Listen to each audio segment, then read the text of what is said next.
आज की क्लास में आप सभी का स्वागत है। आज हम अध्ययन करेंगे प्रबंध की विचारधाराओं के अंतर्गत मानव व्यवहार विचारधारा। मानव व्यवहार विचारधारा प्रबंध की एक ऐसी विचारधारा है जो प्रबंध की सफलता के लिए कार्यों एवं यंत्रों के स्थान पर कर्मचारियों अर्थात मनुष्यों को केंद्र बिंदु मानती है। ये विचारधारा प्रभावशाली प्रबंध के लिए मानव व्यवहार के अध्ययन पर बल देती है। ये विचारधारा मानव व्यवहार के अध्ययन के लिए मनोविज्ञान, मानव शास्त्र एवं समाजशास्त्र जैसे व्यवहारिक विज्ञानों का उपयोग करती है। मानव व्यवहार विचारधारा इस विश्वास एवं मान्यता पर आधारित है कि प्रबंध लोगों से कार्य करवाने की कला है, अतः प्रबंध का अध्ययन लोगों या मनुष्यों के व्यवहार के अध्ययन पर केंद्रित होना चाहिए। अर्थात इस विचारधारा के अनुसार प्रबंध मानव व्यवहार का अध्ययन है। मानव व्यवहार के अध्ययन की अब तक की दो विचारधाराएं विकसित हुई है। पहली मानवीय संबंध विचारधारा और दूसरी समूह व्यवहार विचारधारा। मानवीय संबंध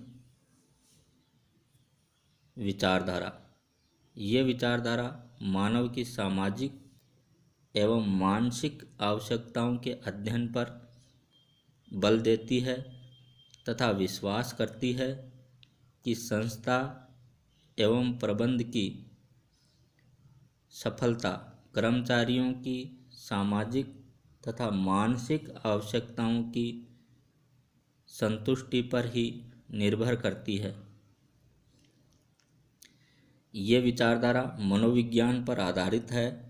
इस विचारधारा का मानना है कि कर्मचारी मशीन के हिस्से नहीं है, वे उत्पादन के साधन मात्र भी नहीं है। कर्मचारी एक सामाजिक प्राणी है, उनकी अपनी मानसिक एवं सामाजिक आवश्यकताएं हैं, अतः कोई भी प्रबंधक उन्हें मात्र आदेश देकर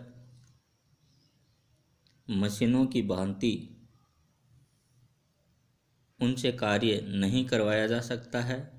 यदि प्रबंधकों को मनुष्यों से कार्य करवाना है तो उन्हें मनुष्य के रूप में समझना होगा, उन्हें उनकी सामाजिक एवं मानसिक आवश्यकताओं को समझकर संतुष्ट करना होगा। अर्थात प्रबंधकों को उन्हें अभिप्रेरित करना होगा। प्रबंधकों को अपने कुशल नेतृत्व के माध्यम से कार्य का ऐसा वातावरण तैयार करना पड़ेगा ताकि वे सभी संस्था की कुशलता एवं सफलता के लिए मिलकर कार्य कर सके। इस विचारधारा के विकास में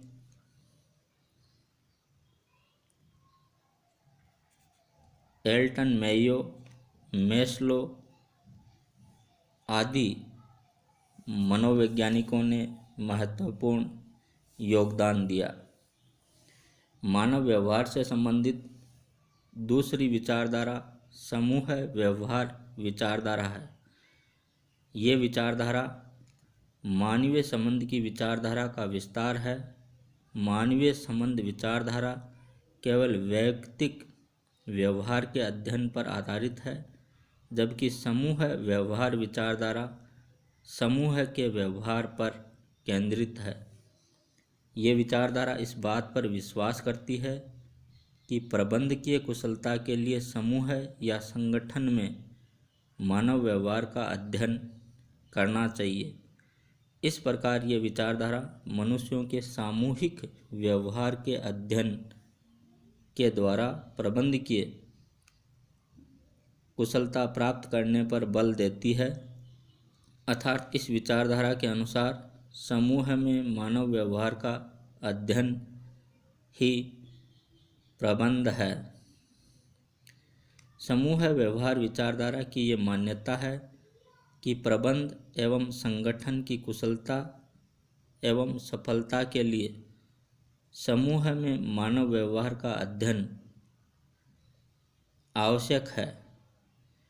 इस विचारधारा की यह मान्यता भी इसी मूल तथ्य पर आधारित है कि प्रबंध औपचारिक रूप से संगठित लोगों से कार्य करवाने की कला का नाम है। अतः इस विचारधारा के लोग ये मानते हैं कि प्रबंध का अध्ययन समूह में मानव व्यवहार के अध्ययन पर केंद्रित होना चाहिए। इस प्रकार ये विचारधारा औपचारिक एवं अनौपचारिक संगठनों में मानव व्यवहार के अध्ययन पर केंद्रित है। अब हम प्रबंध की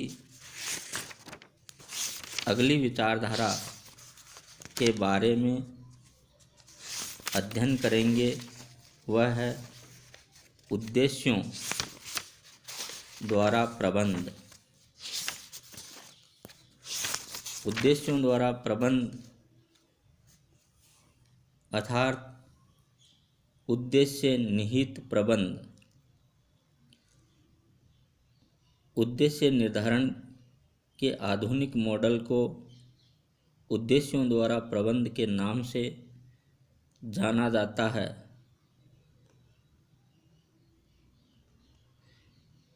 प्रबंध शास्त्र का इतिहास ये बताता है कि किसी भी एक विद्वान को उद्देश्यों द्वारा प्रबंध प्रणाली का जन्मदाता नहीं कहा जा सकता, परंतु ये सही है कि इस प्रणाली का वर्णन सर्वप्रथम महान प्रबंध शास्त्री पीटर ड्रकर ने किया था। इसके पश्चात अनेक शिक्षाविदों, प्रबंधकों एवं शोधकर्ताओं ने उद्देश्य द्वारा प्रबंध पर अपनी पुस्तकों एवं अपने लेखों में इस प्रणाली की विवेचना की है। उद्देश्यों द्वारा प्रबंध को आज कई नामों से जाना जाता है, जैसे परिणामों द्वारा प्रबंध, लक्ष्य प्रबंध, कार्य नियोजन एवं पुनर्अवलोकन। उद्देश्य द्वारा प्रबंध प्रणाली को आज विश्व के अनेक देशों में विभिन्न रूपों में अपनाया जाता है।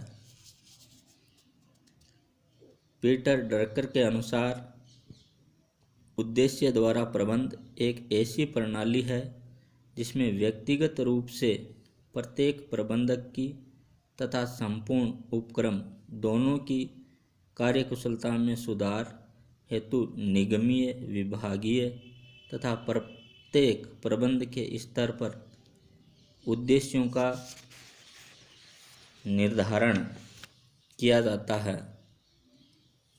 इस प्रकार उद्देश्य द्वारा प्रबंध वह प्रबंध प्रणाली है जिसके अंतर्गत किसी संस्था के वरिष्ठ एवं अधीनस्थ प्रबंधक संयुक्त रूप से संस्था के सामान्य उद्देश्यों को निर्धारित करते हैं, प्रत्येक सदस्य से अपेक्षित परिणामों को परिभाषित करते हैं तथा उन्हीं उद्देश्यों एवं अपेक्षित परिणामों को संस्था का संचालन करने एवं प्रत्येक सदस्य के कार्यों का मूल्यांकन करने के लिए उपयोग करते हैं।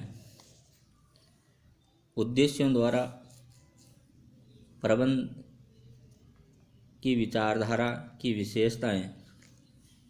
उद्देश्य प्रधान। उद्देश्यों द्वारा प्रबंध प्रणाली उद्देश्य प्रधान प्रणाली है। इसके अंतर्गत सर्वप्रथम संस्था के सामान्य उद्देश्यों का निर्धारण किया जाता है एवं इसके पश्चात इन्हीं उद्देश्यों को ध्यान में रखकर प्रत्येक मंडल, विभाग, उपविभाग एवं कर्मचारी के उद्देश्यों का निर्धारण किया जाता है। सहभागिता। इस प्रणाली में उद्देश्यों को निर्धारण करते समय सभी संबंधित व्यक्तियों की सहभागिता होती है। इसमें सभी अधिकारी, अधीनस्थ एवं कर्मचारी मिलकर आपसी विचार विमर्श से ही प्रत्येक विभाग, उपविभाग आदि के उद्देश्यों का निर्धारण करते हैं। क्रियात्मक प्रणाली। उद्देश्यों द्वारा प्रबंध प्रणाली एक क्रियात्मक प्रणाली है जिसे व्यवहार में अपनाया जा सकता है। यह प्रणाली क्रियात्मक है क्योंकि इसमें मापनीय योग्य उद्देश्यों को निर्धारित किया जाता है। व्यापक विचारधारा। यह एक व्यापक विचारधारा है। यह संस्था के आर्थिक एवं मानवीय दोनों ही पहलुओं को महत्व देती है। यह संस्था के आंतरिक वातावरण के साथ साथ बाह्य वातावरण के बीच समन्वय स्थापित करने पर भी बल देती है।